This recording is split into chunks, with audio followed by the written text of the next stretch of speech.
La prudence est toujours de mise. Ce soir, dans l'Aube, une vigilance jaune pour crues dans une quarantaine de communes et une dizaine de routes sont fermées après les fortes pluies. Plusieurs cours d'eau sont sortis de leur lit. En revanche, le lac de la Forêt d'Orient remplit pleinement sa mission de régulation, limitant l'impact des crues dans le département et jusqu'à Paris. Les explications de Clément Meunier et Stéphane Maucozet. Départementale 71 entre le village d'Orme et d'Arcis-sur-Aube. La route est totalement inondée et les champs autour également. À 2 km de là, Arcis donc est préservé, même si le niveau d'eau dans l'Aube a pris 2 mètres en quelques jours. Pourtant, cela pourrait être bien pire si les lacs réservoirs de la Forêt d'Orient n'existaient pas. À Arcis, la rue de Chalon était souvent inondée avant les lacs. Quand on regarde un petit peu l'histoire, on a encore des cartes postales avec des barques dans la rue de Chalon. Donc c'est important. Et depuis qu'il y a les lacs, c'est vrai, il y a eu quelques inondations, mais beaucoup moins.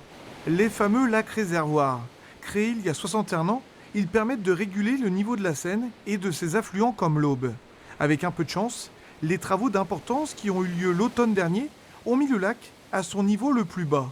De quoi absorber les crues actuelles. Ça tombe bien parce que le réservoir était plus bas qu'à la normale en raison des travaux et effectivement ça nous donne un espace de stockage finalement plus important. Ouais. On est vraiment dans notre mission d'écrêtement de crues, effectivement. Donc, sachant qu'on a un taux de remplissage de 48% du réservoir, donc on a de la marge, on est sur une crue hivernale pour l'instant assez classique, si j'ose dire. La vigilance est tout de même constante avec une ouverture plus ou moins importante des vannes qui permet d'éviter de nombreuses inondations, notamment dans les grandes villes situées le long de la Seine, après le barrage. Les barrages réservoirs, finalement, protègent tout ce qui se situe après nos ouvrages, en fait. Donc, ça soit des villages ou Troyes et toute la partie aval, en fait. Et donc Paris aussi. Et donc Paris, oui. La capitale de la France. Voilà bien l'enjeu de ces barrages réservoirs.